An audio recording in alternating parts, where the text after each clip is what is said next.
Hey guys, we're in Vegas, so I'm here on the Strip right across from the Las Vegas Convention Center where I was walking about 2 weeks ago when I was here, and I'm across the street from this Marriott. Now this Marriott's wrapped with this Blackmagic Design UrsaCine poster all across the front, or I guess a billboard rather.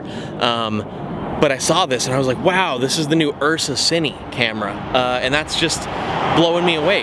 But then I was like, wait, I just dropped my new video about the Ursa Mini Pro 4.6K G1. So does this outdate that camera? I don't know. That's a good question. But you're gonna find out in this video. We're gonna find out together, and yeah, I'm excited to show you all the things that my Ursa can do that maybe this camera can't, and we're gonna talk a little bit about specs. So let's go.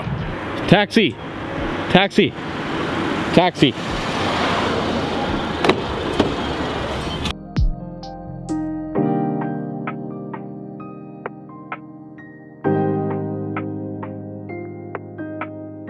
We're at the Throne of Pentacles today. It's me, my dad, my wife.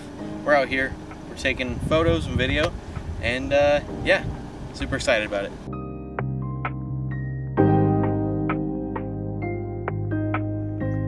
Your water's gone. How hot is it?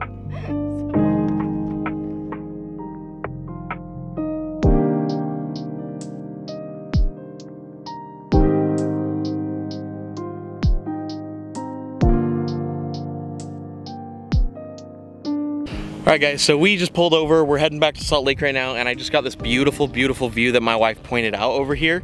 So I set up the Ursa, and we're just gonna get some cool shots of this.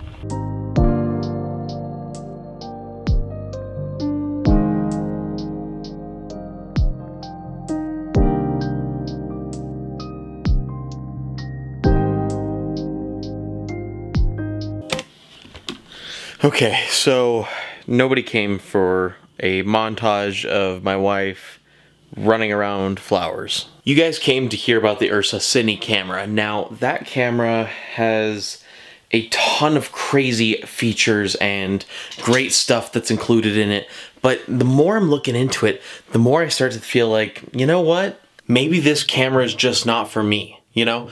And the more I'm looking into it, it's like, yeah, it shoots 12K, but nobody really needs 12K in this market anymore unless you're doing like a crazy amount of CGI and digital effects and whatnot. But the more that I look into it, the more I'm like, can my computer even handle 12K? I don't think it can barely even handle 4K. And looking at the specs of the camera, yes. Can we shoot 4K at a higher frame rate now? Yes. Can we shoot 6K at a higher frame rate now? Yes. So we can do all of that. However, I just feel like it's overkill for what it is, and the camera doesn't even give us 4K at 240.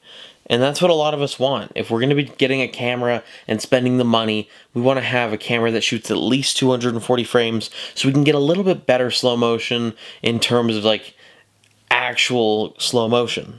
And you see, I bought my Ursa at $1,200, and I don't know if I could justify spending $15,000 to get a camera that shoots, you know, triple the quality, and shoots, you know, a little bit higher frame rate. Yeah, the build quality, it's nice, and it has an extra screen for a focus puller, but I could buy an external monitor for way cheaper. And if you're talking about that storage on that 12K, you know, that little M2 storage that they got there, then I think that you have to consider that the camera that I have, the Ursa 4.6K G1, already sells a third-party SSD adapter. So do we really need a full SSD in the camera when we can already buy a third-party SSD adapter and save so much money? I'm not gonna lie. It's a cool camera, and if Blackmagic has any lying around that they'd like to send me, you know, I wouldn't be opposed to trying them out. But ultimately, I don't think overall that the build or the specs or the camera itself really justifies that price point, and I just don't see it being a switch that a lot of indie creators need to make. Alright, so I don't think getting the 12K camera is something that everybody needs to do. And I know you keep hearing me say that, But let me get to the point that I'm trying to tell. Look at this footage. This is footage that Blackmagic shot and is on Blackmagic's YouTube channel. You look at this and it looks really, really nice. This is the brand new UrsaCine camera. Then here's some footage that I shot on my Blackmagic Pocket 4K.